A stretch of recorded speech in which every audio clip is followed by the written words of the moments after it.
یہ اللہ سبحانہ وتعالیٰ کی طرف سے ہوتا ہے۔ حضرت ذوالنون مصری ایک مرتبہ بازار کو تشریف لے جا رہے ہیں تو دیکھا کہ ایک میت جا رہی ہے جس میں 4 آدمی اس میت کو اٹھائے ہوئے۔ حضرت ذوالنون بڑے حیرت میں آئے کہ 4 آدمی اسے اٹھا رہے ہیں، آپ بھی اس کے ساتھ شریک ہوئے کہ 5واں آدمی میں بھی ہو جاؤں، اس لیے کہ جنازے کو کاندھا دینے کے لیے بڑی فضیلتیں آئی ہیں۔ 40 قدم، ہر قدم پر جو ہر 10 قدم پر اگر ایک کاندھے کو بدلا جائے تو 40 قدم ہوتے ہیں۔ 40 قدم اگر کوئی جنازے کی تشییع کرے اور اسے کاندھا دے تو 40 گناہ کبیرہ اس کے معاف ہوتے ہیں۔ حضرت ذوالنون مصری رحمۃ اللہ علیہ اس حرص میں کہ میرے بھی حضرت ذوالنون مصری اپنے قطب وقت ہیں اور اتنے اعلیٰ درجے پر پہنچے ہوئے ہیں، لیکن اطاعت کی کیا حرص ہے۔ دیکھیں کہ 4 آدمی اسے اٹھائے ہوئے ہیں، 5واں آدمی میں شریک ہو جاؤں، آپ 5ویں آدمی وہاں تشریف لے گئے اور ان کے ساتھ ہو گئے۔ یہ جب ہوتے ہوتے قبرستان پہنچ گئے، قبرستان میں پہنچنے کے بعد میں دیکھے کہ وہاں قبر کھدی ہوئی ہے، 4 آدمی کے سوا سے میں 5واں ہوں اور کوئی آدمی نہیں ہے۔ بڑی حیرت آپ کو ہو رہی ہے کہ یہ کیا معاملہ ہے۔ وہ اشخاص حضرت ذوالنون کو پہچانتے تھے، کہا کہ حضرت آئیے آپ ان کی نماز جنازہ پڑھا دیجئے، اس کے بعد میں ہم ان کو دفن کر دیتے ہیں۔ تو چنانچہ حضرت ذوالنون نے جنازہ پڑھایا اور انہوں نے ان کو قبر میں اتارا۔ اتارنے کے بعد میں یہ سوال کرتے ہیں کہ میاں یہ ہے کیا معاملہ، آخر 4 آدمی تم اٹھائے ہو، 5واں آدمی کوئی یہاں نہیں ہے، یہ ہے کون، کس کا جنازہ ہے، کون شخص یہ ہے، کیوں اور اشخاص ان کے جنازے میں شریک نہیں ہیں؟ یا تو معمولی آدمی مر جاتا ہے تو 10 20 50 100 آدمی جمع ہو جاتے ہیں، اس کا کیا عجیب و غریب حال ہے کہ صرف 4 ہی آدمی اس کے جنازے میں ہیں اور 5واں میں ہوں، وہ بھی اس حرص میں آیا ہوں، حالانکہ کوئی رشتہ داری نہیں، کوئی عزیزداری نہیں، کوئی تعلق نہیں، کوئی دوستی نہیں، کوئی پڑوسیت نہیں، لیکن میرے حرص کی وجہ سے میں یہاں آیا، آخر اس کا کیا معاملہ ہے۔ حضرت ذوالنون مصری یہ سوال کرتے ہیں تو 4 جواب دیتے ہیں، حضرت آپ میں ہمارے میں کوئی فرق نہیں ہے، جیسے آپ لا علم ہیں ہم بھی لا علم ہیں۔ ایک عورت آئی اور ہم کو کرائے پر لیا، کرائے پر لے کر یہ کہا کہ تم فلاں قبرستان میں چلو، میں تمہارے پیچھے آتی ہوں۔ چنانچہ ہم قبرستان میں اسے دفن کر دیے ہیں، اب ممکن ہو وہ عورت آتی ہوگی۔ حضرت ذوالنون تشریف فرما، وہ 4 آدمی بیٹھ گئے۔ ایک عورت آئی، برقع پوش، نقاب ڈالی ہوئی، جب قبر پر آتی ہے نقاب ہٹا دیتی ہے، اپنے بالوں کو بکھیر دیتی ہے اور ایک عجیب و غریب کیفیت اس پر طاری ہوتی ہے اور اس لڑکے کے واسطے اس مدفون کے لیے دعا کرتی ہے۔ دعا اتنا روتی اور پلاتی ہے، اتنا اضطراب اور بے چینی ہوتی ہے کہ غشی کھا کر گر پڑتی ہے۔ اس کے بعد میں پھر وہ غشی دور ہوتی ہے، غشی سے جب وہ افاقہ ہوا، بے ہوشی سے جب باہر آئی تو ہنسنا شروع کر دی، بے تحاشا ہنس رہی ہے۔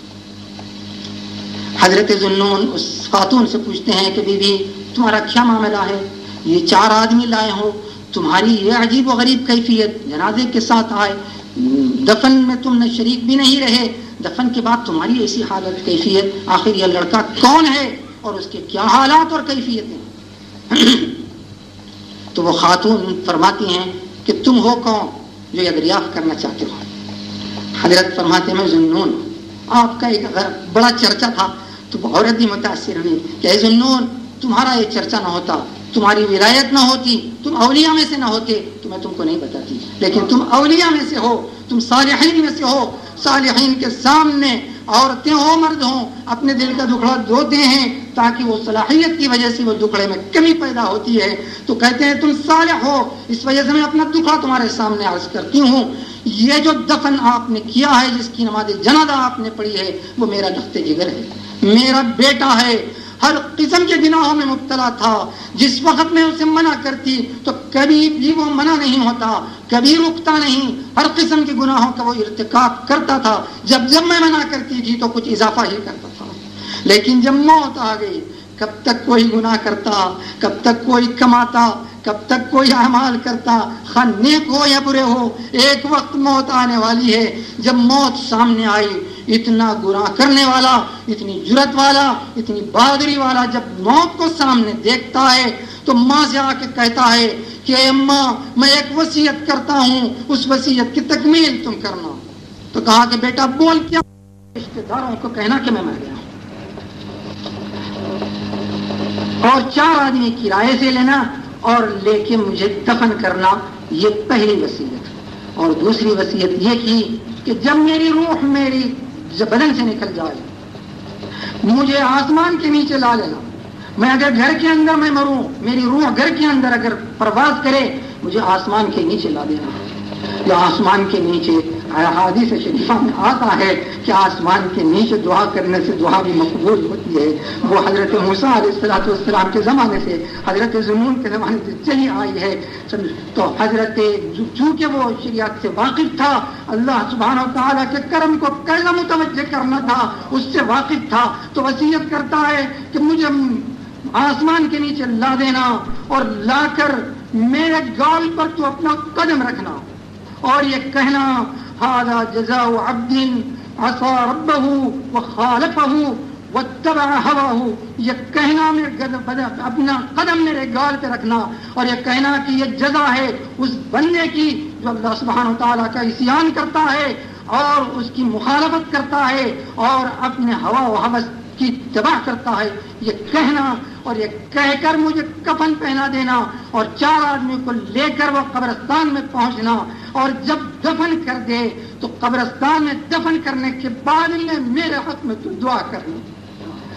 تو چنانچہ جو وصیت اس نے کی تھی وہ ساری وصیتوں کی میں نے تکمیل کی ہے. اخیر یہ بات تھی کہ جب اس کو دفن کر کی آپ دیکھیں ملاحظہ کیے ہیں کہ میں اللہ سبحانہ و تعالیٰ کی بارگاہ میں گزاری کی کہ مجھ پر برداشت نہیں ہو سکا اور میں غشی کھا کر گر گئی اور اس غشی کی حالت میں میرے بیٹے کی آواز میرے کان میں آتی ہے یا اماں انصرفی قد قدمت علی رب کریم غیر غضبان علی. اے ماں تو چلے جا، میں اپنے رب کے بارگاہ میں اس حال میں پہنچا ہوں کہ وہ مجھ سے راضی ہے. جب یہ آواز آتی ہے تو مجھ پر بے انتہا ہنسی طاری ہوتی ہے. یا تو گریا تھا، یہاں ہنسی ایسی طاری ہوتی ہے. تو اے عزیز ساتھیوں، ایسے بہانے اور حیلے کرنا جس سے اللہ سبحانہ و تعالیٰ کا رحم کرم اور اس کی رحمت متوجہ ہو. ایک دو